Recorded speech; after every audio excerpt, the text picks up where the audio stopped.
Happy Waffle 69 here, and today we are finishing our Down the Line series on the German mainline battleships.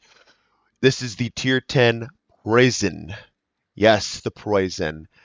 Some things to note about the Preussen right off the get-go. This ship actually wasn't originally the Tier 10 for this line. This was actually a ship that Wargaming added in, I want to say like 3-4 years ago. To replace the original Tier 10, which was the Grosser Kurfürst. And there were some reasons why they did that, because they wanted the progression to be, feel more natural in regards of the turret arrangement. As we've talked about on this channel, I've always had the turrets, like 2 guns per turret, and then all of a sudden when you went to the Grosser Kurfürst, you had, for some reason, you had triple gunned or triple turreted turrets, and they didn't like that. They wanted to keep it more natural. That's what they told us, right? So they kicked the Grosser Kurfürst over to the armory, essentially put it, to rest in peace and die, and then insert the Preussen, which is an exact identical copy of the Grosser Kurfürst in almost every way possible, other than, I believe, the 2 differences, which are like some of the turret firing angles might be a little bit better on the Preussen, and then the obviously gun caliber of 457mm guns, which I was a bit frustrated with. I didn't think that the Germans needed 457s on the mainline BB line here. I would rather have them keep, natural, like 420s would have made more sense. And matter of fact, I would have gone a step further and said, I don't think we needed the Preussen at all. If the issue was to feel a little bit more natural in the progression from the tech tree going all the way up to the Tier 10, then why not just have the option to, mount the 47s or the 420 upgrade on the Grosser Kurfürst, just have double barrel turrets. I don't understand why we needed a whole new make and model and then just move the Kurfürst over to the armory. It made no sense. And they did the same thing with the Delny line, with the Khabarovsk. I've talked about that already on my channel. If you haven't checked those videos, go check those out. So I was a little bit frustrated because I think in everyone's heart, to some degree, someone had a soft place for the Grosser Kurfürst. This was a very iconic battleship that I still play every now and then. I know my good buddy Jacques, it's his favorite battleship in the game, which I always laugh at, but hey, I get it. You like what you like, you know what I mean? And it was originally his first original Tier 10, right? So yeah, it's interesting that the change was, implemented the way it was, to say the least. So, what else is there to know about this thing? Kind of like, what is it? What's the whole ideology? Basically, we've talked about this in the channel already, guys, with what this mainline German BB line is all about. These are no longer the brawlers, the up front in your face battleships that we once knew and loved. These have really been altered and had to adapt over time to actually be playable in the meta here in 2025. Back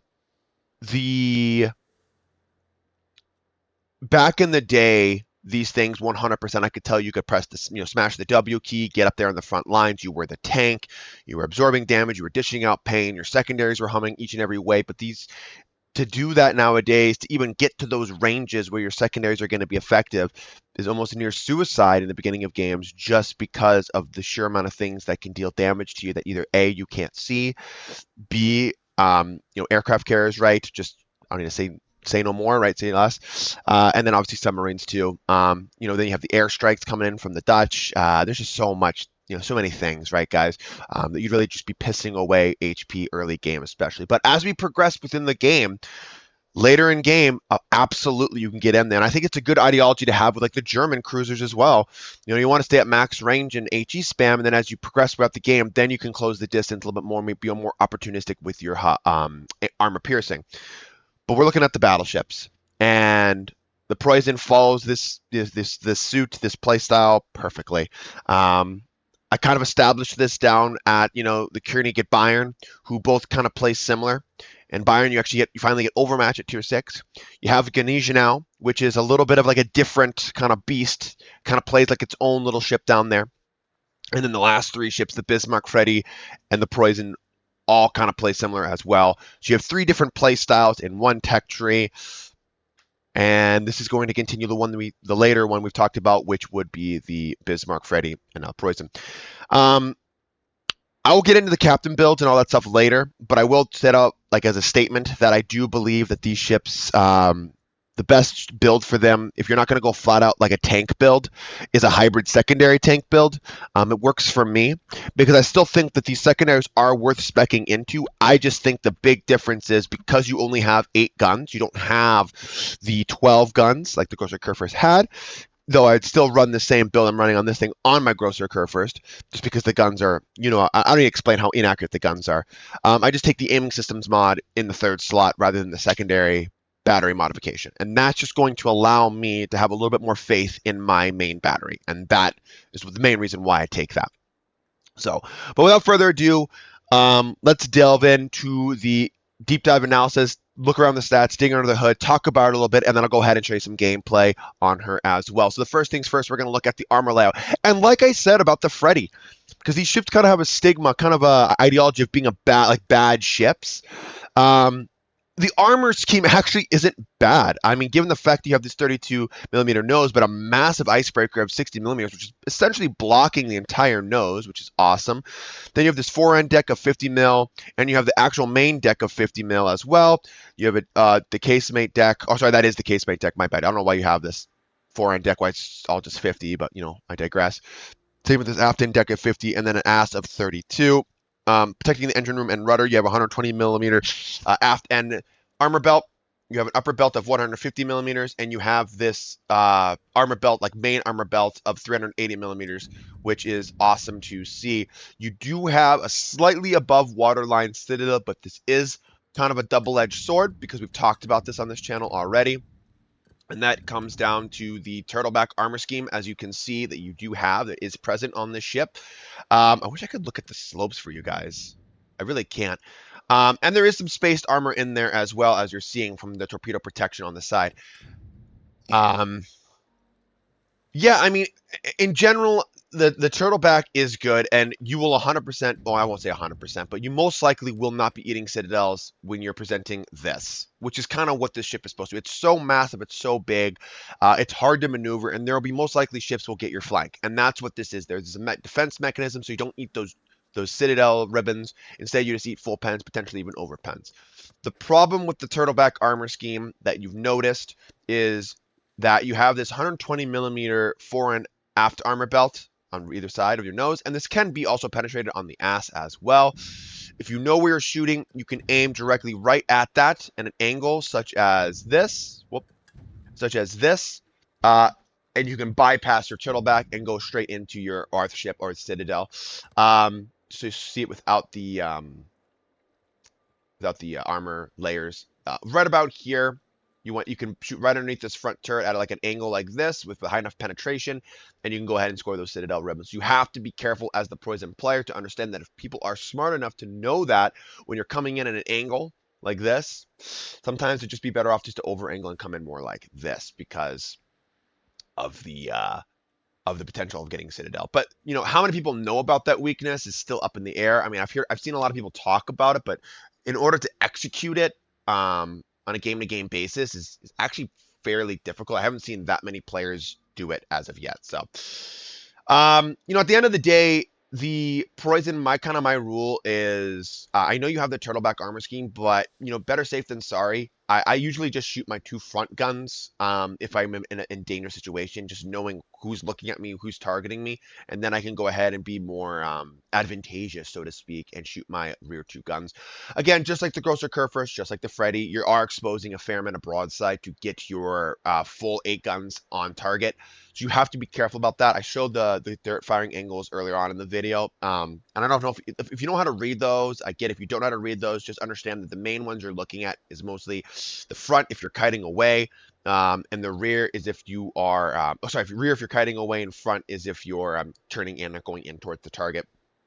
You have to understand that the superstructure is the big problem with this Preussen. Oh, this Preussen, the German battleships in general, because the superstructure is just so massive. It's basically a free damage fest for a lot of high explosive HE spammers and battleships chunking you for AP. I mean, what is it? Only 19 millimeters armor. I mean, again, balance purposes for lower caliber guns to penetrate it, but it is humongous, not hard to hit reliably. And that is something that is just a big flaw in the ship. And that's why I'd like to see one of the buffs to this ship I think would be great is if you understand how saturation works and if you understand that the ship is divided into like 3 parts of its HP pool is split. I do kind of wish that the saturation of the superstructure would happen maybe a little bit earlier, and maybe there'd be less HP pool to take away from the superstructure before you just start getting like minimal damage by hitting the superstructure. Basically, is what I'm trying to say. I think that'd be a massive buff for these ships that could help them out on the battlefield. Going to the survivability, one of the highest HP pools at tier 10, coming in at 105,800 with a 25% torpedo protection. The torpedo protection isn't that good. There are ships out there like the Yamato, Vermont, etc. that are going to have way higher than this. But then again, your safety net is your hydroacoustic search consumable that you have on this ship. And that's going to allow you to hopefully see those oncoming or incoming torpedoes, and you can plan accordingly and dodge. Again, you still have to have a brain. You still have to understand potentially where the torpedo threat is coming from. Usually because of the size of your ship, the main reason your hydra's on there is because you're mitigating the 4, 5, 6 torpedoes catching you off guard, nuking you, potentially just mitigating it down to 1 is kind of why I believe the hydroacoustic search is instilled upon these ships and why they need this hydroacoustic search, because they're just so massive and they have horrendously poor maneuverability. Okay, I already talked about the turret fanging, so we're going to bypass over that. We're going to go into the main battery, which is the 4x2, 457 millimeter setup. You're going in and clocking in about a 21.1 second reload, and that's with the main battery mod 3 in the 6th slot. That is amazing. For 457 millimeter guns, I believe these are the largest 457 millimeter guns, or fastest firing, 457 millimeter guns in the game. Take advantage of that. And that's kind of what we talked about the Freddy with the 406s, but the 406s really didn't have the pen. And in my opinion, I think the 420s were just the superior choice on the Freddy, even though you were increasing just for a little bit more damage, but you were increasing your reload, so your overall DPM dropped. I still think it was better. It's still a better choice because you're going to get more out of each salvo than you were with the 406s. Just my opinion, though. And now you have 47, so that's even more penetration, even more damage going to be dealt. I mean, it's crazy, right? I mean, if we're looking at the armor piercing via the Preussen here, damage and maximum shell damage is 1500. If you impact, the impact speed of 467 millimeter guns with a shell weight of 1,464 kgs with a drag coefficient of 0.282. And when the Krupp, which is what the shell weight is, 2300. I mean, the penetration of these shells, let's say a standard battleship range of 16 kilometers, is 560 millimeters. Then if we get it within brawling range, let's say of 10 kilometers, right, around that, you're going up to 645 millimeters of penetration. So the penetration is phenomenal with these 457 millimeter guns when you get within those ranges. Even at your maximum range, which I believe if we are taking our maximum range on this ship, we have 20.6 kilometers maximum range, you're still getting 517 millimeters of penetration, which is more than enough to punch right through a lot of ships in this game. The guns are great, but the big problem we have with the guns is if and when the guns decide to hit. And that's always been the issue with the German battleships. Your Sigma is coming in at 1.8 with a maximum range horizontal dispersion value of 260 meters and a vertical dispersion of 154. Horizontal dispersion isn't great, and nor is the vertical. Even the vertical, I think, is a little bit better than most, I would say. Again, you don't really want to be playing at 20.6 kilometers. And I know you have that spotter plane to put that even further out. Just with 8 shells going down range, you're really realistically not going to be reliably hitting things.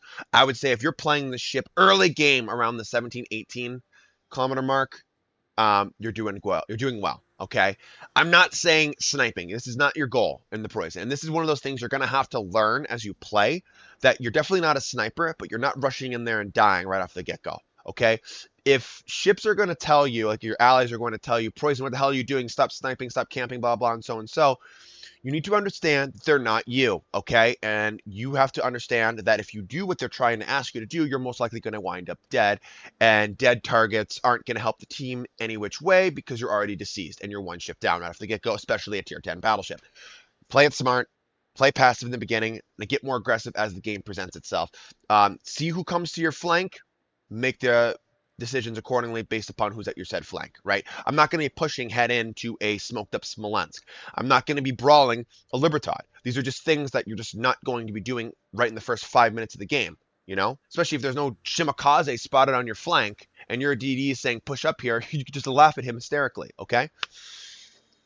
Going into the 180-degree turn time, which is 46 seconds. Again, not great, but you can always buff that down with the expert marksman skill, I believe it's called, or it's grease the gears now, some shit like that, which is the 2-pointer captain skill. To touch on the high explosive, 5,450 is your maximum HE shell damage with a 45% chance to start a fire. That's actually not terrible for 8 shells. And then your armor penetration capacity is 114 millimeters, which is actually pretty damn good. And then your initial shell velocity is 810 meters, which is identical to that of your armor piercing.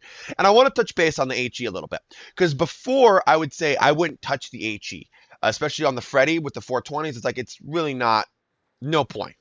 And I would still say this on this thing is you're mainly going to be shooting armor piercing. Why would you not? You have 457s, but the HE is a little bit more viable now on this ship. And why is that? Well, first of all, your shell damage it's all right, whatever, 5,400, right? Not terrible. But mainly I'm looking at the penetration of 114 millimeters. That's a really good threshold for multiple reasons, as you're going to be going clean through a lot of armor platings and getting those full pen damage, which is nice because I believe they takes advantage of the German quarter penetration. I could be wrong on that. If I'm wrong, correct me, but I'm pretty sure they take advantage of the quarter pen, which is super nice.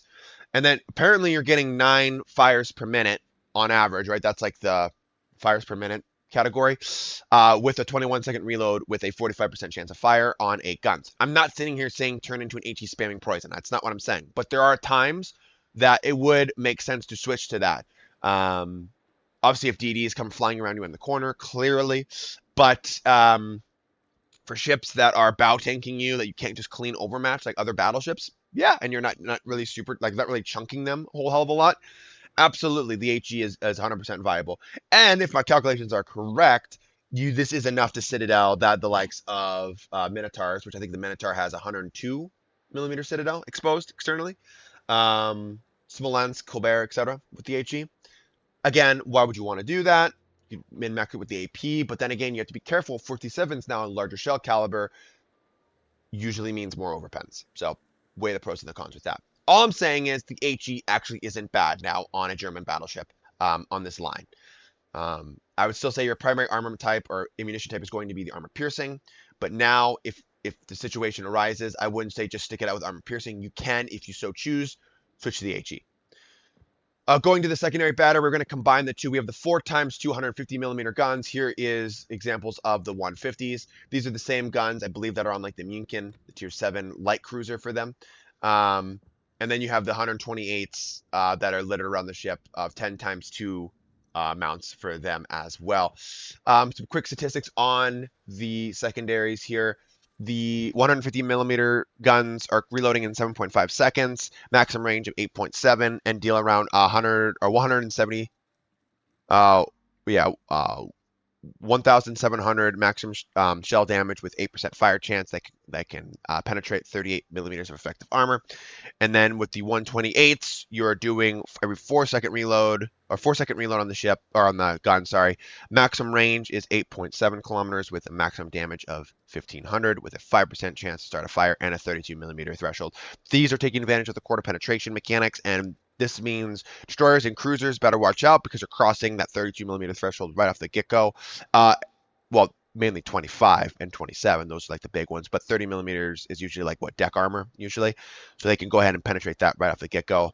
And then obviously the battleship's nose and ass can be penetrated, and as well as the superstructure as well. 38 millimeter penetration on the 152 is awesome for fighting mainly like French and American battleships and Royal Navy battleships. Those are usually coded in 38s, 30, 32, that kind of stuff. So really good number threshold to cross. It only becomes a problem really if you're fighting other German battleships and or like Russian battleships. Those armor numbers obviously are a little bit different. Again, the fires are going to be starting. Every now superstructure hit with the secondaries is pretty good. And with the hybrid secondary build on the ship, I believe you can get out to like 11 point something kilometers, which again is nice. It's nice because when you're pushing up at those ranges, or late game, those ranges actually work. You don't need 12.5 kilometers. That, for me, it makes sense to get that, but you're sacrificing too much to gain that extra range. It doesn't really benefit it, in my opinion. Looking at the actual like secondary DPM, you have 279,400, and then your actual hitting DPM is 57,602. Not terrible, honestly, not terrible at all. And you can 100% take full advantage of that. Apparently, with your secondaries, you're looking at 20.1 fires a minute. And your shells / a minute are about 364. Again, it's not terrible. The secondaries are not bad. It is German after all, right? It is German. The big issue I have with the secondaries is that you're throwing your ship into a situation that it's not ready to be in that early game. You have to wait and let the situations present itself. That's my biggest gripe with the secondaries. You have the airstrike for depth charges. We don't want to talk about that. We're talking about the AA a little bit here. The anti-aircraft fire. Long range at 6 kilometers, you have 105 DPS, medium 4 kilometers, 247, and short range at 3 kilometers, you have 172 with a flat count of 5 plus 1. Not impressive numbers at all. I think any aircraft carrier captain, even tier 8 CVs, are going to be licking their chops when fighting you. Tier 10 and super carriers, just forget about it. If you're caught by yourself alone on a flank, kiss your ass goodbye, honestly. It's just going to be hell for you guys. You're going to have to be smart. You have to move up in advance with your allies or have some support because, especially in CV games, thus furthering what I'm trying to tell you, play more passive at the beginning of the game. If a carrier player is dumb enough to fly over or around just to strike a German battleship at 18, 19 kilometers, then hey, hats off to that guy. I don't think he's really benefiting his team too much other than just passive spotting at this point. So just my little 2 cents. Maneuverability. Let's go over here to the maneuverability. So maximum speed, you're coming in at 30 knots. Not bad, not too slow. Kind of there, middle of the pack. Though for your size of your ship, I would say it's relatively slower just because you're such a hunking target. Shouldn't be too hard to hit reliably. Even if you fuck up your aim, you're most likely still going to hit this ship, right? Rudder shift time is 19.4 seconds. And then turning circle radius is 1,050 meters. Yeah, and not impressive numbers. I think this thing still has the Montana beat in the rudder shift department, which is crazy. But the Montana is a smaller battleship, and that's what blows my mind. Why the Montana hasn't had a buff yet. I said that in my video as well when I did the down the line on the American BBs. Now, the ship. This is why the brawling doesn't really work, and I'm not going to spec into my rudder shift like I did with the Freddy because the thing is 3 times the size of the Freddy, metaphorically speaking. I need to make sure I factor in the damage. The incoming damage I'm going to be receiving, I have to mitigate that, so I can't afford to spec into the rudder shift on the ship. And then obviously the acceleration on this thing, which is 42.1 seconds, which is like the Vermont is laughing up a storm as it has 15.4. Like, a side tangent on the Vermont, the thing has the heaviest broadside for tier 10, and the thing can move 15.4 seconds. I don't give a fuck that it's that slow. To me, the Vermont is like the mouse, or should be like the mouse in World of Tanks. Like, it's this massive ship, has insanely high firepower. It's like this lumbering target, but yet it's fucking agile and it can accelerate that quick. Stupid. Vermont is a little bit on the overpowered side, in my opinion. But I digress. Because ships, it just completely power creeps ships like the Preussen. That's like, yo, what engine, like, who's making your engine? You know what I mean? Yeah. Then we go to the concealment values, and I believe, do I take the concealment? I do take the concealment in the 5th slot. Forgot, sorry. 15.9. I don't spec concealment any lower than that because there's just no point. Like, you're going to be seen.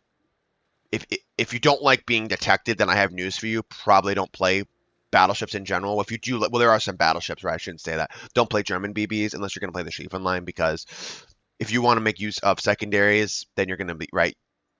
Doesn't matter. Like, you're going to be spotted. You're a huge target. Deal with it. So, and then on a side note, where is it? Firing from smoke, 19.4 kilometers. Ha! Good luck. Okay. we're going to go into side talk here about the upgrades, and then I'll go over the commander skills, and then we're going to go and show gameplay. I know it's all taking a little bit longer. Please stay with me, guys. If you do watch this video, huge thank you. If not, hey, I get it. You want to get into the action, but you are missing a lot of vital information. This is the upgrades I take. Damage control party mod 1. I need to have a little bit more of an immunity time with my damage control parties, from fires, from floods, from sonar pings. It allows me a little bit more flexibility that I can factor that in my mind when advancing or retreating. That's my main reason why I do it. I don't really care much about my secondaries, survivability, because usually late game, if I'm getting HE spammed by a Conqueror, it doesn't matter. Late game anyways, probably some of them destroyed anyways. It doesn't matter. I think that the big thing is that you're alive and you're kicking and you still have your 21-second reloading 457s. That's the most important thing. And that's why I run Damage Control Party Mod 1. Obviously, in the second slot, no need for introduction. I'm running the Hydroacoustic Search Modification 1 as well. Why? Because the longer I have it up, the longer I can see torpedoes, subs, that kind of shit, you know, smoke screens through smoke screens when I'm pushing up, that kind of stuff. It allows me a little bit more flexibility, again, when seeing targets. That's another reason. Aiming Systems Mod 1. The infamous Aiming Systems Mod 1. Obviously, I run it on this ship because I only have 8 guns. They're 457. I want to make sure that they are landing on the target. If I'm taking secondary battery modification, I'm not getting the maximum shell dispersion by -7 degrees. It's like, it sucks. I get it. It sucks. But it's something that you have to do, in my opinion, because you need to make sure that you're landing your shells, or have a higher chance of landing your shells.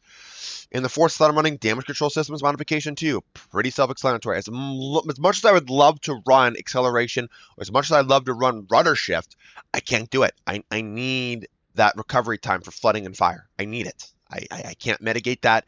And it's going to allow, again, adding to my tanking ability in the Preussen to keep me alive in the battle longer than usual. This is interesting because in the fifth slot, I'm like, well, my maximum detection already is what, like 16 something, right? Or 17.3.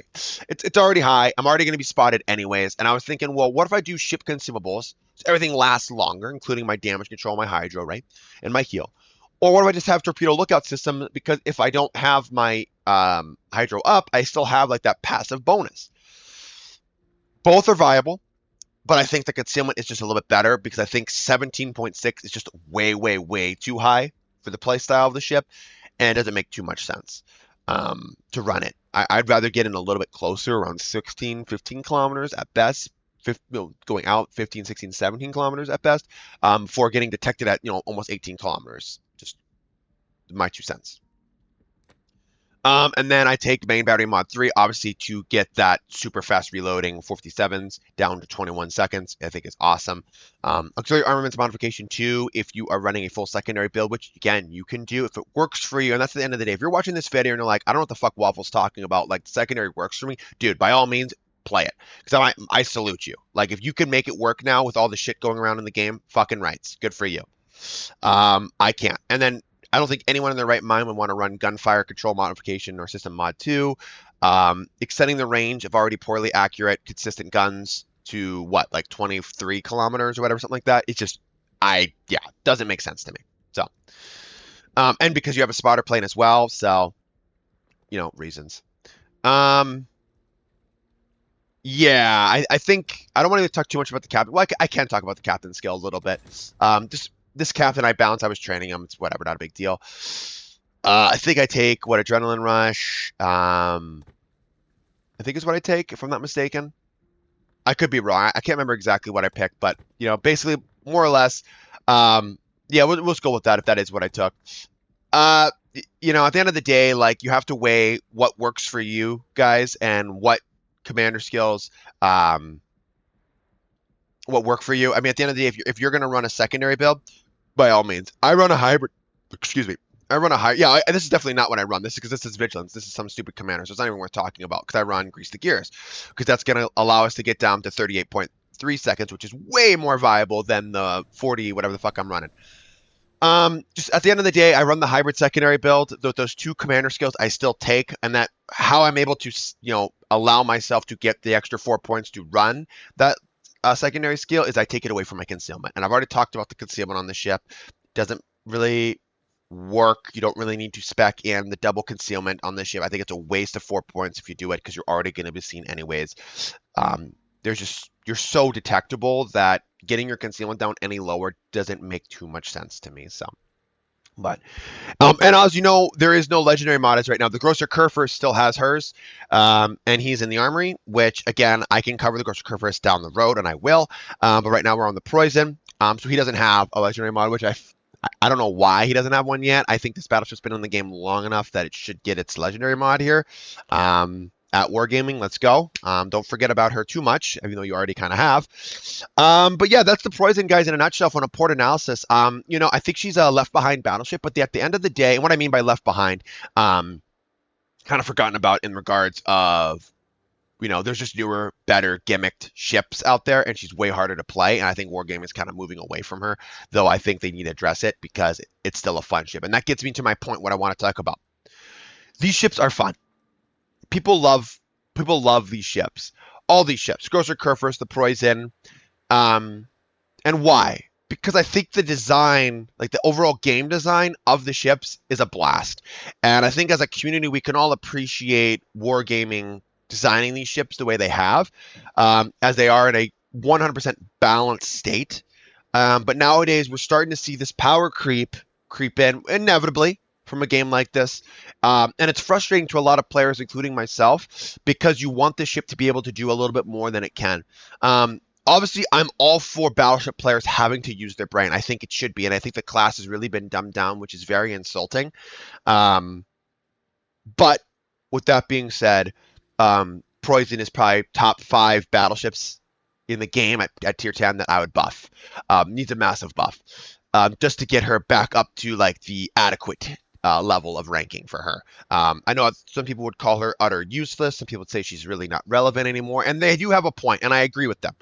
But the problem is that they're just so popular and fun because of the line. And I do wish Wargaming would address it. I'm not saying overbuff them with fucking 15.4 second acceleration like the Vermont, or give them even faster reload, or like 2.4 Sigma. I'm not saying that. I'm just saying a little bit of love here and there would be nice, especially in regards of the survivability aspect, because I feel like, and other players can maybe, you know, agree with me on this, you're speccing so many points into survivability, you really can't play with the way that I think Wargaming initially wanted you or designed the ship line to be played as. That's my take. So, but anyways, without further ado, let's go on and get into the battle. Alrighty, guys, and here we are in battle today. I actually have 2 battles to show you in the Preussen. The first battle will highlight more of like the way that I'm trying to teach or preach about how I believe the ship should be played. The next battle is going to be more aggressive, kind of up in your face, showing you that the ship can do it if you read the situation accordingly and appropriate. Even then, I'm pretty sure you do colossal amounts of damage. But that being said, it is viable to do so. But again, you have to read the map and make decisions accordingly to that. So here we are. I don't know, what is this? This is not hotspot. I don't even know what map this is. I always forget. But yeah, here we are in the battle with the Preussen, and the first thing we're doing is we are actually going to go to a said flank. This is the A flank, and support our destroyer as best as we can. Obviously, this is a CV game as well, so that's going to be good to highlight just how utter dog shit your AA is. And if you're caught up by yourself on a flank, what, you know, detrimental effects can have on you. And just how bad it's going to be for you as well. Obviously, we're fighting the Cristoforo Colombo. Actually, given the fact of our armor and our armor plating on this ship, SAP doesn't hit as hard in regards of hitting your hull, like an American, French, or British. Only time he's really going to do colossal damage to us is if we, like, our superstructure. If he hits our superstructure, which is massive, which isn't too incredibly hard to do, but can very well do it. If he hits our belt or upper belt and stuff like that, he's actually not going to do as much damage as you think. Which again is great, knowing that the German BBs have a little bit of tankiness towards SAP, some way, shape, or form. But yeah, here we go, and going into my tips with the Preussen here, okay? And this is the very first tip I have. If you fire your guns separate like this, you fire your front 2, and then your rear 2, okay? This is my issue with the Preussen, and I just find it this way. I find that my dispersion is utter dog shit. If I don't fire a full salvo of all 8 guns, it's almost like I shouldn't even shoot my guns at all. As you saw with that small little DD ripping through the middle of the map, not sure what he was doing. Maybe he just wanted to rip the band-aid off and go to the next game. I find that my dispersion is just such dog shit that I'd almost rather not fire my guns at all and just wait the extra 10 seconds or whatever it is till all 8 my guns are fully loaded before I do a full salvo at the enemy. Just my opinion. Take that with a pinch of salt. That's not nearly like any data backing that up. That's just, my preference. Kind of like the same way how I have about the quad torpedoes in this game in regards of having the worst torpedo dispersion in the game. It's kind of the same thing, just from years and years of playing the game, kind of my perception on it, just how I feel. So that'd be my first tip, which is more of like a special feature tip. Wouldn't even really call it actually a full-blown tip. So my next tip with the Preussen is notice that when I was at range, I kind of was like going quarter, half speed, that era. I'm kind of trying to entice the enemy to actually shoot me. Now, why is this? Okay, because you have 105,000 HP, whatever, which isn't bad. We want to make sure we save some of that. But I can't help but feel that these ships really benefit from trying to absorb all the shells and damage from the enemy like this, especially at range. So it allows my more strategic ships, destroyers, radar cruisers in general, to get closer and pick their spots.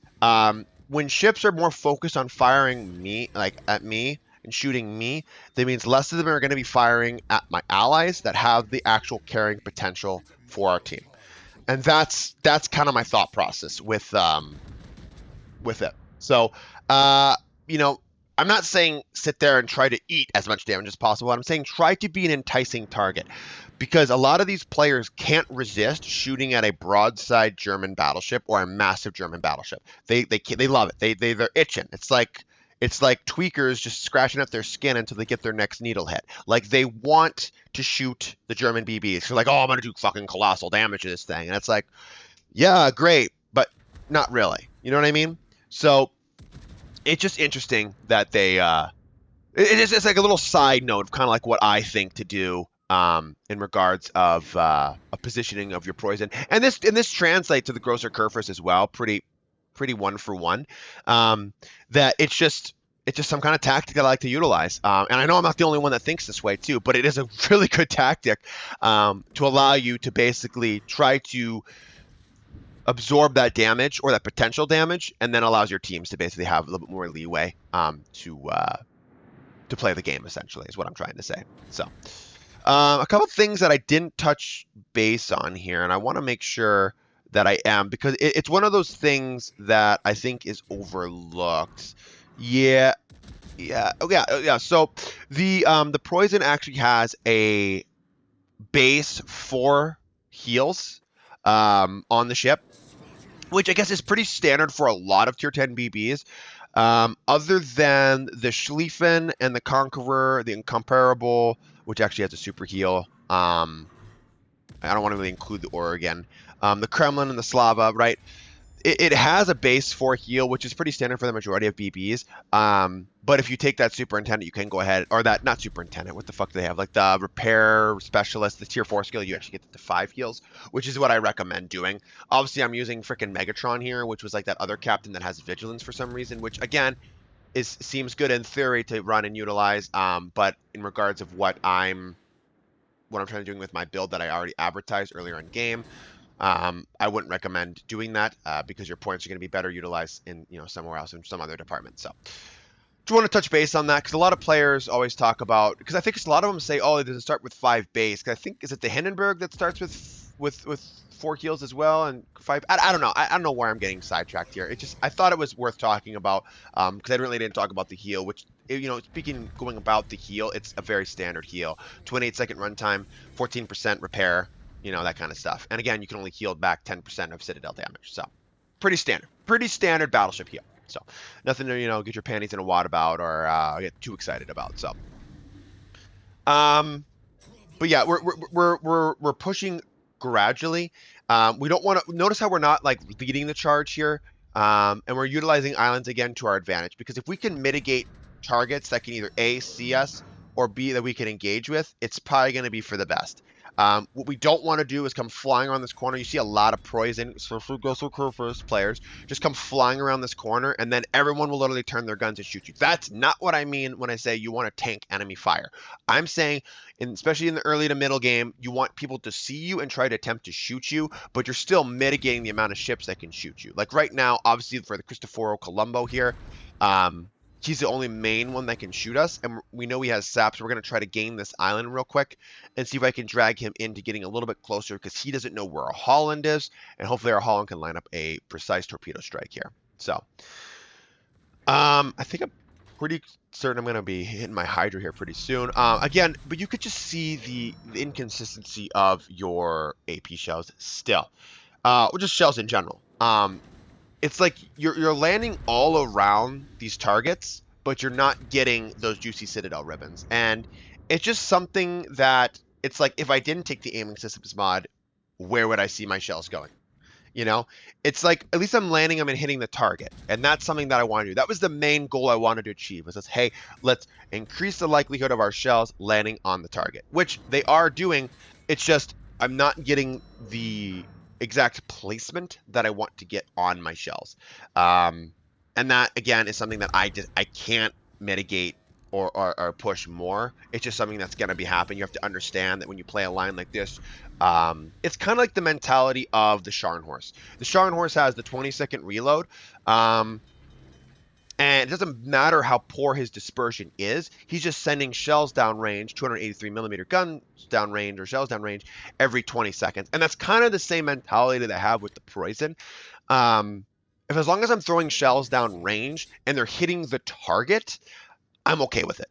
My problem is if I'm not hitting the target, I'm throwing shells downrange that much, then it's like, well, fuck me. Then I'm probably, because I'm spec'd into secondaries and I got to close the distance. And then when you close the distance, that's when shit hits the fan.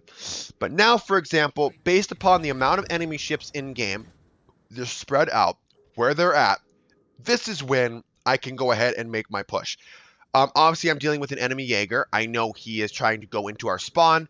I can tell that because he just left the cap, and where his last known location was, either he tucked tail and ran towards C out of the cap, or he going right directly towards our aircraft carrier.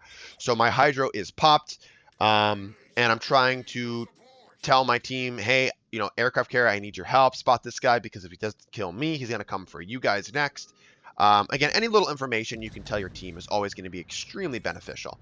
I obviously switched to high explosive now for the Jaeger, again, which is going to be showcasing a little bit of the HE, if I can manage to hit him. But again, here's why we take the hydro, because we just potentially miss taking 5-6 torpedoes, and instead we only take the one.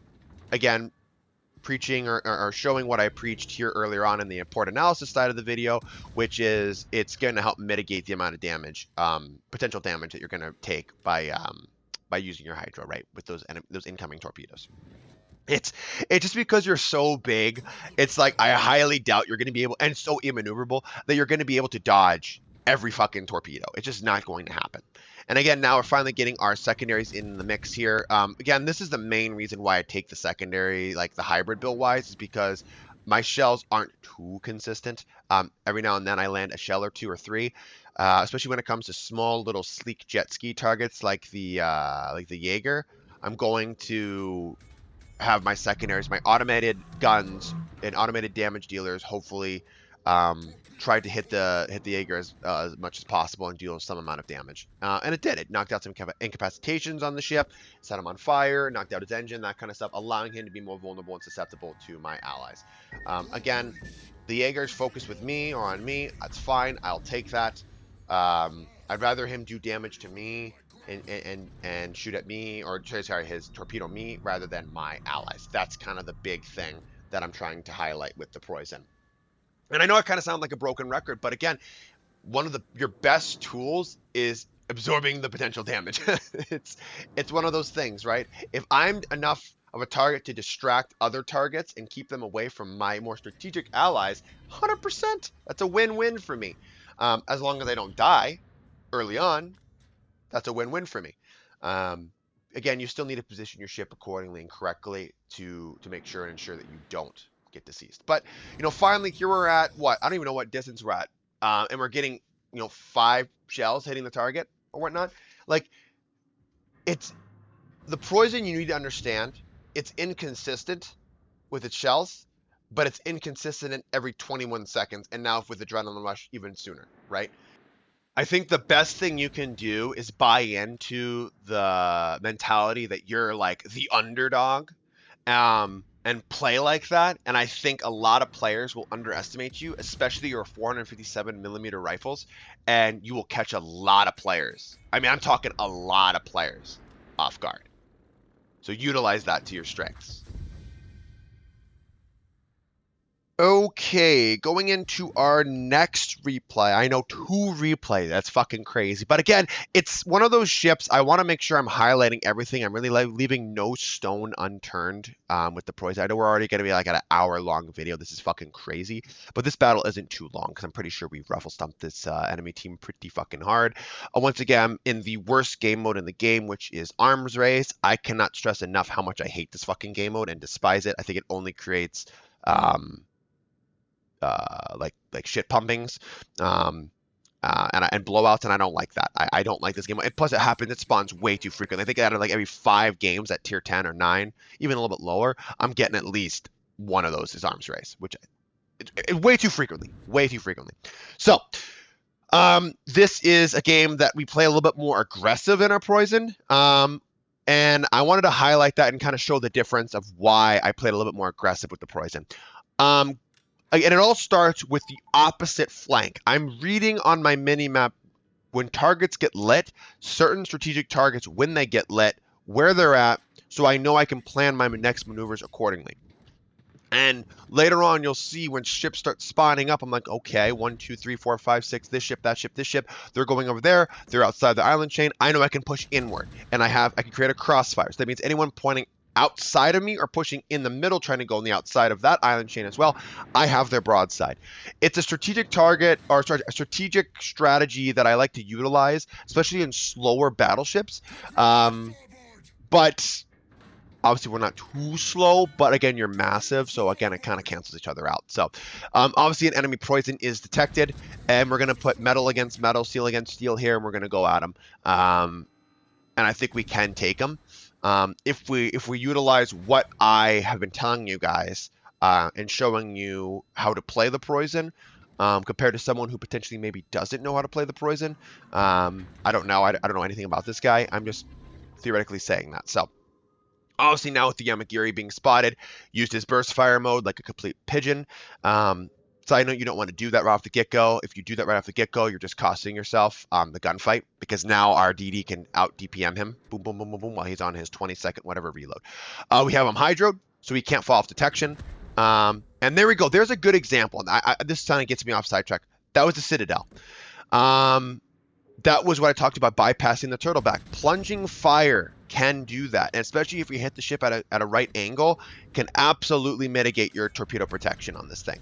And he scored a Citadel rubbing up my ass, like on the side angle of my ass. It is possible, and if you didn't think that these ships can get Citadel because, oh, they have a turtleback, blah, blah, blah, so, well, there you go. There's a proof, right? It's all within the armor scheme, and I wish Wargaming would do a better job showcasing the armor schemes in this game in-game. There's so much in-game that you just don't know about because Wargaming doesn't show you. You have to, like, use third-party websites to, like, really get, delve deep within the data and whatnot. I'm not a fan of that. I think you should be able to know your ship inside out, and they don't really do a good job doing that. That, or they don't want to. I don't know. I'm thoroughly convinced it could be a little bit of both. I digress. Okay, here we go against the Preussen. He is flat broadside to me, so I know I relatively can't get any Citadel, so I'm just going to aim middle of the ship and just start going, looking for chunk damage while my secondaries put in some work. I mean, again, 1,500 or 15,000 shell damage, maximum AP shell damage for a Citadel ribbon. If you land, how many of that was? Not even one Citadel, just in the broadside. Very, very potent and strong. You'll dish out the pain. And then also, I know it's only firing our front 2 guns there, but at the end of the day, like, I'm not going to shoot my rear 2 guns here in this situation anyways, so I fucking might as well just do it. because I'm not going to have the option to flip full broadside, nor do I really want to at this point, because I'm dealing with not only Shimakaze, a Yamahari Adatara, whatever that is, and then the other Preussen right there. There's so many different enemies that I'm having to deal with right now, and it's just like, it's almost too much, right? But you see how my HP pool is just fucking evaporating. And this is why you don't want to be aggressive in these ships right off the get-go. Now, obviously, we're halfway into the game. If you want to say that, half the enemy team is dead. But all the enemy team, essentially, other than what the 3 ships, is on my side. And I have a Petro out, a Shima, and now I have a Preussen as well with an Adatara far. So I have to start weighing where certain ships are. But here's a good tactic I like to utilize. Pop the spotter plane, hit the C key to get more of that aerial view so I can lob shells over the islands. These are 457s, and I don't know if this Petro doesn't know or doesn't think I have a shell or shot on him. First salvo wasn't that good, but hey, guess what? We get it in, 19 seconds because of adrenaline rush here pretty soon, and we're going to go back at it and take another crack at it. He thinks that he's invulnerable. He's bow tanking like he should be doing, but hey, I created that crossfire because I pushed inward, and double Citadel Dove Strike can be done. Okay, it can be done. These are 457s, guys. These things are glorified damage dealers and bypass a lot of armor, which, don't get me started on the 457mm overmatch power creep in this game. I'm really not a fan of that, and I think the Preussen is big identity copy of that. It's kind of like saying, well, what if the Grosser Kurfürst had 457? It's like, exactly. I don't think it, like, would he love to have them? Absolutely. But it's like, did he really need it? I don't know. It's like their mitigation tool for like bad players, I feel like, and for players that like all they want out of their battleships. I want overmatch. It's like, how about some precision and marksmanship? Like, I don't know about you, but like I would take, like the Wisconsin, for example, I would take precision and marksmanship on smaller caliber guns, which I can't believe I'm saying 406mm guns is smaller caliber guns, rather than just like fucking massive overpen or overmatching damage. Like at times, I don't know. Maybe I'm on an island with that one, but it's just my opinion. So obviously our hydroacoustic search is keeping these guys lit, so our battleships in the back can see them and shoot them. And then we're going to see if we can be cheesy here and sneak around. Because remember, you could still peek out your guns and fire from around islands and remain undetected, while your main mass superstructure is your detection point. As long as that's concealed, you can still get away with some cheekier shots, which I'm going to be doing here on the, Adatara, because I'm not detected. Or at least he just thinks I can't shoot him, so he's just going to go flat broadside because he thinks I'm just behind an island. But I'm 100% licking my chops with my rear turrets and going, dude, I hope to God you keep sailing broadside. So, not too much to talk about this game, honestly, guys. As you can see, like, this is pretty self-explanatory. Like, this is how the game is. So, it's one of those games that it's like, this isn't the norm. But if you can manage to get yourself in certain situations with the Preussen and take advantage of it, by all means, absolutely, you can get some good results in here. And I wanted to make sure I showcased a good, like, kind of a brawling game more so, as well, just because I know that that this ship is capable of doing that as well. So if you happen to make it to this late in the video, kudos to you, because holy fuck, an hour-long video is crazy. Again, I think I'd be doing a disservice to you all if I didn't produce a long, thorough analysis of the Preussen. But these are just the final thoughts. I want to, rattle those off at you guys, kind of after my play style, my playthrough, some advice I'd give to you. One, you're not a secondary brawler. You're not. You're a hybrid secondary brawler tank. You're just standard battleship. More in lines with the lines of a traditional battleship like the Japanese or the Americans. That's how I'd play this ship. Two, you have 457mm guns now. That's a lot of overmatch. Cruisers are be shaking their boots, like that Petro did when I double-sided him, dev struck him. It is possible.